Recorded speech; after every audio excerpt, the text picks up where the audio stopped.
আপনার কি সুগার বা ব্লাড প্রেশার আছে? আপনার লাইফস্টাইল কি খুব বাজে? আপনি কি তেল মশলা, মাছ মাংস, ফ্যাট জাতীয়, দুধ জাতীয় এবং নেশা জাতীয় খাবার খুব বেশি পরিমাণে খান? তাহলে এই ভিডিওটি আপনার জন্য। অল্প সময় নিয়ে ভিডিওটি পুরোটা দেখুন এবং জানুন কি কি করলে আপনি অল্পের জন্য হলেও বেঁচে যেতে পারেন।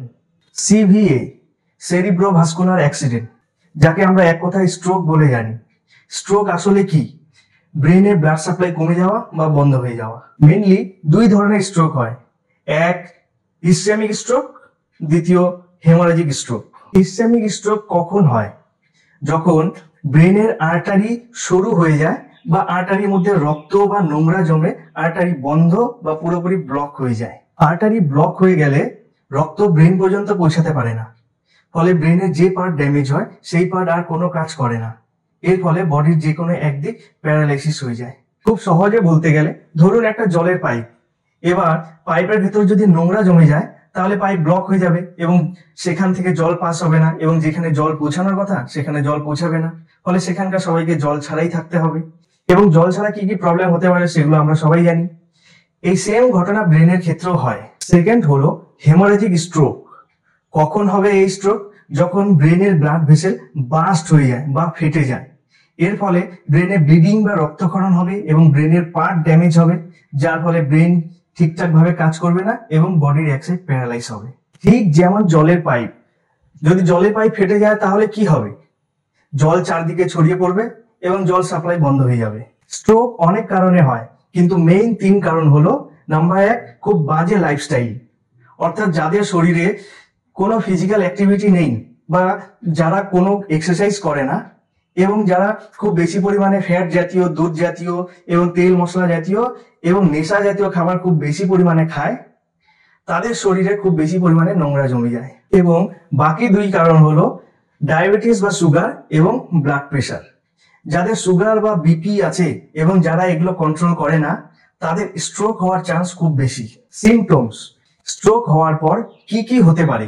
নাম্বার এক, নামনেস, শরীরের একদিক অবশ হয়ে যেতে পারে বা ভারী হয়ে যেতে পারে, মুখের একদিক বেঁকে যেতে পারে বা ভারী বা অবশ হয়ে যেতে পারে, এবং হাত পা অসাড় হয়ে যেতে পারে। ট্রাবল আইস, অর্থাৎ চোখ দিয়ে ঝাপসা দেখা। ট্রাবল স্পিকিং, অর্থাৎ ভালোভাবে কথা বলতে না পারা বা কথা জড়িয়ে যাওয়া বা পুরোপুরি কথা বন্ধ হয়ে যাওয়া।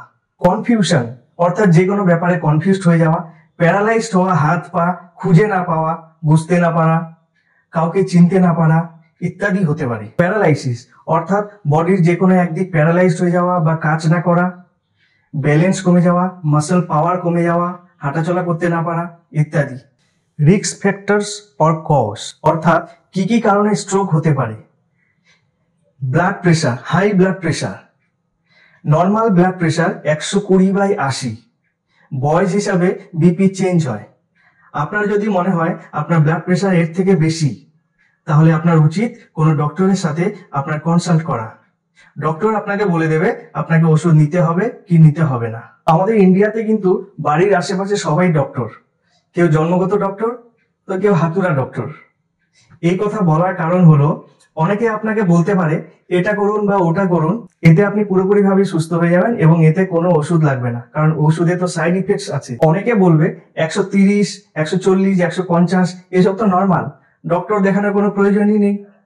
এবং এদের কথা শুনে আপনি বাড়িতে বিন্দাস শুয়ে বসে কাটাচ্ছেন এবং ফ্যাট, তেল মশলা, দুধ, ঘি সবই খাচ্ছেন, মাছ মাংস সবই খাচ্ছেন এবং আরামে গিয়ে নেশা করছেন। একদিন হঠাৎ যদি স্ট্রোক হয়ে যায় তাহলে দেখবেন আর কাউকে খুঁজে পাবেন না, আর যদি খুঁজেও পান তাহলে আর কিছু করার থাকবে না। তাই সময় থাকতে শুধরে যাওয়া ভালো। আপনি সবার কথা শুনুন, কিন্তু করুন সেটাই যেটা উচিত। আমি আজ পর্যন্ত যত স্ট্রোক পেশেন্ট দেখেছি তাদের 70 to 90% সুগার এবং ব্লাড প্রেশার ছিল, এবং তাদের যতজনকে জিজ্ঞেস করা হয়েছে তাদের প্রায় সবারই একই উত্তর, তারা ওষুধ খেতেন না। অনেকে ওষুধ খাওয়ার পর ওষুধ খাওয়া বন্ধ করে দিয়েছিলেন, অনেকে জেনে বুঝে খেতেন না, এবং অনেকে খেতে ভুলে গিয়েছিলেন, এবং যার ফলে তারা স্ট্রোকের শিকার হয়েছেন। এই ভিডিওটি বানানোর উদ্দেশ্য সবাইকে সাবধান করে দেওয়া, যাতে আপনি কোনোভাবে অবহেলা বা অ্যাভয়েড বা ইগনোর না করেন।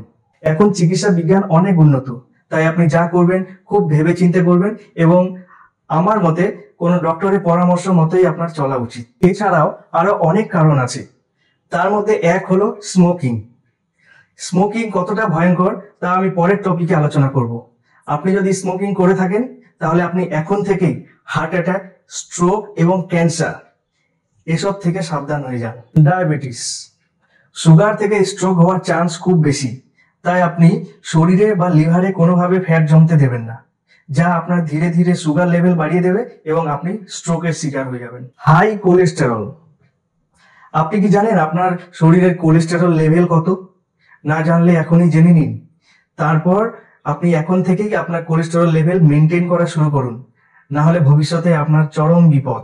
আপনার কোলেস্টেরল লেভেল যত বাড়তে থাকবে আপনার হার্ট অ্যাটাক, স্ট্রোকের রিস্কও তত বাড়তে থাকবে। তাই আজ থেকেই সমস্ত রকম ফ্যাট জাতীয় খাবার, দুধ জাতীয় খাবার, তেল মশলা, ঘি, মাছ, মাংস, নেশা সবকিছু বাদ দিয়ে দিন এবং যত পারবেন ডায়েট ফলো করে ফাইবার জাতীয় খাবার খাওয়া শুরু করুন, অর্থাৎ সবুজ শাকসবজি। অ্যালকোহল, আপনি কি অ্যালকোহলিক? আপনি যদি অ্যালকোহলিক হয়ে থাকেন আজ থেকেই সমস্ত ধরনের নেশা, অ্যালকোহল বাদ দিয়ে দিন, না হলে আপনি খুব বিপদের মধ্যে আছেন। অ্যালকোহল স্ট্রোকের একটা খুব বড় কারণ, যা আমি আলোচনা করব পরের টপিকে। ফিজিক্যাল ইনঅ্যাক্টিভিটি, অর্থাৎ আপনি এমন কিছু কাজ করছেন যেখানে আপনার শরীরের কোনো ফিজিক্যাল অ্যাক্টিভিটি হচ্ছে না বা শরীরের কোনো এক্সারসাইজ হচ্ছে না। আপনি সারা দিন রাত শুধু শুয়ে বসে কাজ করছেন, আরামের কাজ করছেন, এর ফলে আপনার শরীরে কোনো এক্সারসাইজ হচ্ছে না। এর ফলে আপনার শরীরে ফ্যাট জমতে শুরু করবে এবং আপনার লিভারে ফ্যাট জমে যাবে, যাকে ফ্যাটি লিভার বলা হয়। এবং ধীরে ধীরে ফ্যাটি লিভার আপনার বাড়তে শুরু করবে, গ্রেড 1 থেকে গ্রেড 4, তারপর লিভার ফেলিউর।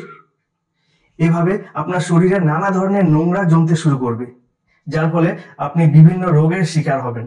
আপনি যে লিমিটের বাইরে খাবার খাচ্ছেন, যেমন তেল মশলা, দুধ, মাছ, মাংস, চিনি ইত্যাদি, এতে আপনার শরীরে ফ্যাট জমে যাবে, লিভারে ফ্যাট জমবে, কোলেস্টেরল লেভেল বেড়ে যাবে, সুগার ধরা পড়বে, এর ফলে ব্লাড প্রেশার বেড়ে যাবে, হার্টের রোগ ধরা পড়বে, ব্রিদিং প্রবলেম হবে, স্ট্রোকের রিস্ক বেড়ে যাবে, জায়গায় জায়গায় ব্যথা শুরু হবে ইত্যাদি হতে পারে আপনার। তাই আপনার উচিত একটা হেলদি ডায়েট ফলো করে খাওয়া দাওয়া শুরু করুন এবং রেগুলার এক্সারসাইজ করুন।